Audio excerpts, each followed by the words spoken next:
Kipindi hiko 2015 haikuwepo kama ambavyo Forex iko sasa hivi, kwamba unajua kuna kipindi tulikuwa tunasema katika kila nyumba 10 ukipita Dar, nyumba 3 huwezi kumkosa trader. Imefika kwa ukubwa huo. Lakini kwa kipindi hicho ilikuwa ni biashara mpya kabisa. Kwa hiyo sio publicity au labda anyone ambaye ulikuwa tunamuona kama labda ni socialite ambaye yupo kwenye mitandao ndo tulikuwa tunatuona. Tunamwangalia mtu huyu au huyu ndo anatu inspire at that time. So Micho nimesoma IT, na kipindi kati tunasoma IT tulikuwa tunajaribu vitu mbalimbali, applications au vitu ambavyo tunaweza tukavifanya ambavyo vinaweza nje kwenye kile kitu tunachokisoma as a business, contact opportunity mbalimbali.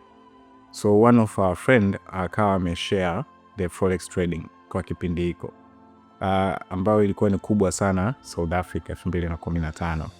Kwa baada ya kushare, naye alishare tu kwamba kuna biashara iko hivi, inafanyika sana na vijana ambao ndo vijana kwenye social media. Ukiangalia kipindi hicho Instagram unaona, na nafikiri mtu ambaye alikuwa ni biggest ana namba kubwa zaidi alikuwa ni Sandile Shares. So alikuwa iko featured mpaka Forbes at that time.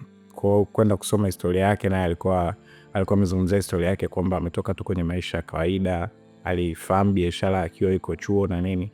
Kwa tuliona ilikuwa ina relate sana na ile namba ambayo sisi tulikuwepo at that time. Kwa tukasema let's give it a try.